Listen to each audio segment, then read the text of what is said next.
السلام علیکم، کیسے ہیں آپ؟ امید کرتا ہوں زبردست ہوں گے، خیر خیریت سے ہوں گے۔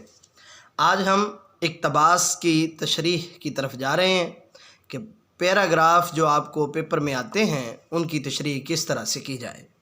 سب سے پہلے آپ کو یہ پتہ ہونا چاہیے کہ تشریح کے لیے جو درکار مواد ہے وہ 2 سے 3 صفحات ہیں۔ آپ کو کسی ایک پیراگراف کی تشریح کرنی ہے فرسٹ ایئر سیکنڈ ایئر کو، اس کے لیے آپ کو 2 سے 3 صفحے لکھنے ہوں گے۔ صفحہ پھر بتا دیتا ہوں، یہ ایک صفحہ ہے، اس طرح سے 3 یا کم سے کم 2 صفحات میں آپ نے تشریح لکھنی ہے۔ سبق کی بجائے صرف اقتباس کی تشریح کرنی ہے۔ سب سے پہلی بات کہ اکثر بچے تشریح کرتے ہوئے وہ اس بات کا خیال نہیں رکھتے کہ جو دیا گیا پیراگراف ہے صرف اسی کے ریلیونٹ آپ نے شرح لکھنی ہے۔ یہ نہیں ہے کہ آپ سارے سبق کو کوڈ کرتے رہیں، وہاں سبق کے حالات و واقعات سارے بیان کریں اور اس کے آگے پیچھے والے سارے پیراگراف کو ایڈریس کریں۔ نہیں جی، آپ سے جو سیاق و سباق پوچھا جاتا ہے اس کے اندر آپ سارے سبق کو مختصراً بیان کر چکے ہیں۔ اب آپ نے اسی پیراگراف کے رہتے ہوئے اسی پیراگراف کے اوپر تشریح لکھنی ہے، مناسب حوالہ جات کے ساتھ لکھنی ہے۔ حوالہ دینا ہے آپ نے 2 صفحوں کے اوپر۔ پہلے صفحے پہ آپ کو پتہ ہے سب سے پہلے حوالہ متن آ جائے گا، اس کے بعد آپ کا سیاق و سباق آ جائے گا، اور جو نیچے جگہ بچ جائے گی صفحے پہ اس میں آپ نے مصنف کے تعارف میں 4 سے 6 لائنیں لکھنی ہوتی ہیں۔ تقریباً یہ صفحہ مکمل ہو جاتا ہے۔ اگلے صفحے پہ ایک حوالہ دیں گے، اس سے اگلے صفحے پہ بھی ایک حوالہ دیں گے۔ حوالہ آیت کا ہو سکتا ہے، حدیث کا ہو سکتا ہے، شعر ہو سکتا ہے۔ اس طرح سے تشریح اور سبقی خلاصے میں آپ کو فرق کرنا ہے۔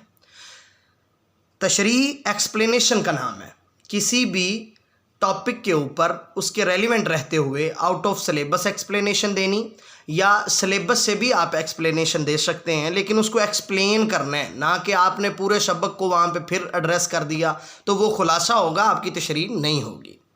اہم نکات کو نمایاں کریں۔ جو بھی آپ امپورٹنٹ گفتگو کر رہے ہیں اس میں جتنے بھی امپورٹنٹ ورڈز آپ نے یوز کیے ہیں ان کو آپ ہائی لائٹ کرو گے مارکر کے ساتھ۔ درکار مواد میں سیاق و سباق شامل ہوگا۔ یہ بات ذرا سمجھنے والی ہے کہ آپ جو تشریح لکھ رہے ہو 2 سے 3 صفحات کی، اس میں مائی ڈیئر آپ نے جو سیاق و سباق لکھا ہے وہ اسی مواد کے اندر شمار ہوگا۔ مطلب 2 سے 3 صفحات کے اندر جو سیاق و سباق لکھا ہے وہ اسی لینتھ میں شمار ہوگا، اس کی الگ سے نہیں ہے کہ تشریح 2 سے 3 صفحوں کی لکھنی ہے۔ نہیں جی، وہ سیاق و سباق کی 12 لائنیں اور آپ کا اوپر جو حوالہ ہے متن کی 4 لائنیں بنتی ہیں، ماخذ ہے، صنف ہے، مصنف کا نام ہے، سبق کا عنوان ہے، وہ اسی تشریح کے اندر شمار ہوگا، الگ سے اس کی کوئی بھی لینتھ نہیں ہوگی۔ درکار مواد میں سیاق و سباق شامل ہوگا، اس کے ساتھ حوالہ متن ضرور لکھنا ہوتا ہے، مصنف کا نام، سبق کا عنوان۔ انشاءاللہ اگلے لیکچر میں ہم یہ بھی سیکھیں گے کہ یہ ڈیزائن کس طرح سے کرنا ہے پورے کا پورا سوال۔ تب تک کے لیے اتنا ہی کافی ہے۔